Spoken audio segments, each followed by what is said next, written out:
What if a noblewoman could vanish from her own wedding day, by faking her death, to escape a marriage she never wanted? Today, we dive into a shocking tale of rebellion, deception, and freedom. Picture a grand manor in 16th century Europe. The scent of fresh-cut roses drifts across tapestried walls. Servants bustle beneath crystal chandeliers. But behind closed doors, the air is thick with expectation, not joy. Lady Isabella, raised in silks and taught grace, faces one fate: a political marriage arranged since her birth. The groom? A man she has never met. The kingdom's alliance weighs upon her. A spotless reputation counts more than love. Yet, in her heart, Isabella breathes a different dream: freedom. Not a life dictated by a prince or a dowry, one shaped by her own choices. She whispers prayers in candlelit corners: "Let me live differently. Let me live for me." But the truth was far worse than anyone imagined, because escaping an arranged marriage meant defying every code she had ever known. Isabella's childhood was gilded but suffocating. Each lesson in etiquette, embroidery, and courtly speech felt like tightening chains. She learned to please but never to choose. At 15, the announcement comes. A neighboring duke, stern and rich, will become her husband. The hall fills with applause. Isabella's heart collapses like a cracked rose. She tastes rust on her tongue, anticipation laced with dread. Imagine the rustle of velvet skirts, the flash of gemstones, and the sharp scent of polished stone. She stands beside her mother as the betrothal contract is sealed, but internally, she is already fleeing. She writes secret journal words by candlelight.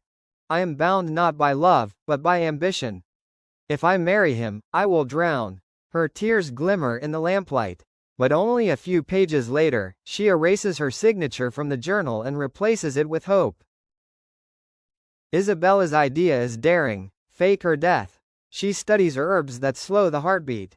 She learns about silent poisons used to simulate burial rituals. She plans her absence down to the minute. She recruits her trusted maid, Marta, a fearful, loyal friend. Their whispered meetings happen in hidden corridors late at night. They gather garments stolen from brides, tinctures from the apothecary, and bread crusts for cover. Picture candlelit hallways where shadows stretch like fingers.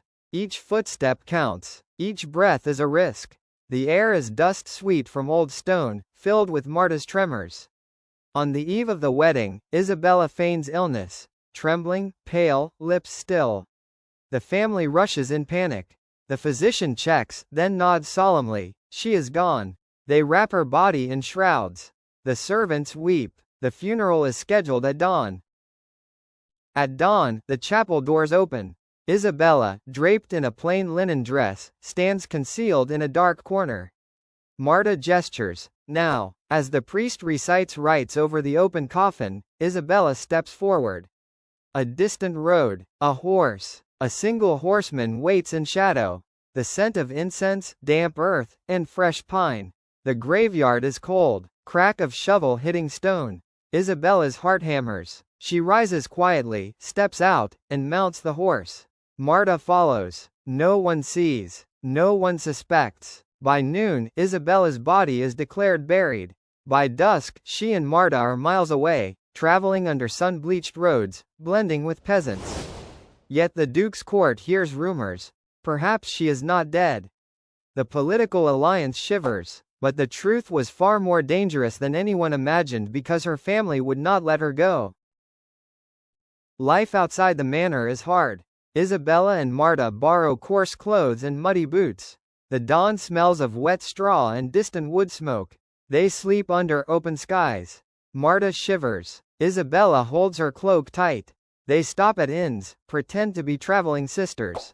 Whispered questions follow. Are they kin? Are they noble? They evade. After a week, news catches up.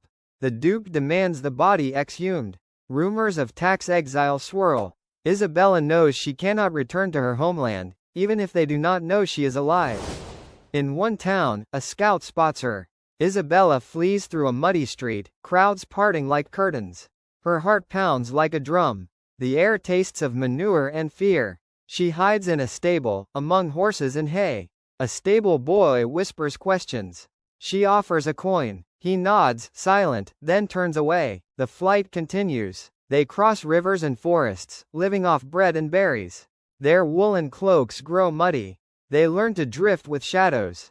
All the while, the Duke scours the countryside. His bounty is large, his rage is fierce, and a price on her head means anyone might betray her. But the truth was far more deceptive than anyone imagined. After months, Isabella reaches a monastery in a border land.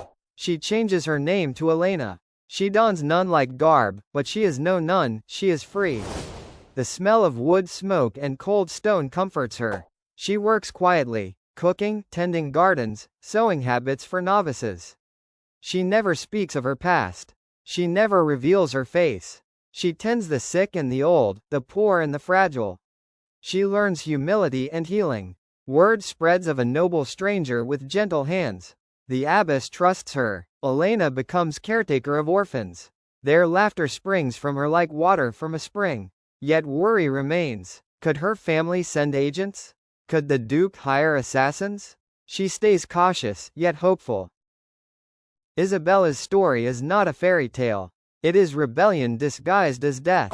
A noblewoman rejecting everything expected of her status, duty, even her name to live honestly, imperfectly, freely. She faked death. She fled duty. But she resurrected herself as a healer, a protector, a woman in control. Her identity once framed by marriage became redefined on her own terms. It is a testament to courage, self-determination, and the power to erase one life and build another from the ashes. Would you dare fake your own death to escape life you never wanted? Would you sacrifice family, legacy, and safety for freedom? Would you survive the lies and dangers? Comment below and share, because sometimes history's greatest heroes are the ones who erased themselves to truly live.